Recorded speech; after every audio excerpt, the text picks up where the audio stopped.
इतना अथाह ज्ञान, एक के बारे में सोचते हैं तो दूसरा छूट जाता है, दूसरे के बारे में सोचते हैं तो तीसरा रह जाता है, और हैं सभी महत्वपूर्ण। रोज़ की मुरली, इतनी सारी पॉइंट्स।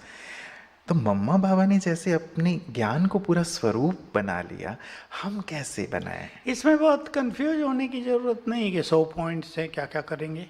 बाबा ये भी कहता है क्रोध न करो, देवान में रहो, नम्रचित बनो, और झूठ न बोलो, चोरी न करो, फैशन न करो, बहुत बातें हैं। जी, जी। लेकिन अगर हम ज्ञान की रोज की बातों को थोड़ा स्मृति में रखेंगे, जिस चीज को हम स्मृति में रखते हैं वो जीवन में समाती जाती है। इस सिद्धांत को हम याद रखें, और जैसे जैसे हम सोल कॉन्शियस होने की प्रैक्टिस करेंगे, समझ लो उसमें सारा ज्ञान समा गया। जैसे बाबा का एक गुह्य महावाक्य मैं याद करता था, बहुत बहुत मैंने उसको याद किया और फिर सुनाया भी। एक के प्यार में मग्न होना ही संपूर्ण ज्ञान है।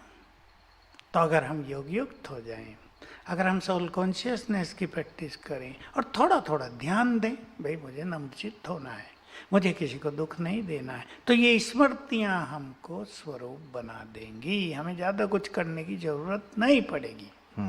अगर एक एक बात पे सोचेंगे, मुझे क्रोध छोड़ना है, उसी से लड़ रहे हैं 20 साल हो गए, क्रोध छूटता नहीं, तो वो नहीं छूटेगा। उसकी विधि है आत्मिक स्वरूप में आ जाओ, योग अभ्यास करो और संकल्प करो, क्रोध मुझे छोड़ना है। कोई मेरे से क्रोध करे तो कैसा लगेगा? अब बच्चे बड़े हो गए, मैं उन्हें क्रोध करता हूँ, वो सामना करने लगे, तब क्या होगा मेरा? तो शांत छूट जाएगा। बिल्कुल। मतलब ये जो रोज़ जैसे हम मुरली में इतनी सारी पॉइंट्स आई, अव्यक्त मुरलियों को देखें तो 69 से लेके अब तक हैं, तो क्या सार रूप में कुछ बातें निकाली जा सकती हैं जिसमें सभी चीज़ें शामिल हों? बहुत गुड क्वेश्चन है, डीप क्वेश्चन है। हम पहली लाइन पे ध्यान दें अव्यक्त मुरलियों की। एक स्वमान की नज़र से भगवान हमें देखता है, उस स्वमान की प्रैक्टिस किया करें। ऐसी आप 20-25 स्वमान की पॉइंट्स निकाल लें, उनकी प्रैक्टिस किया करें।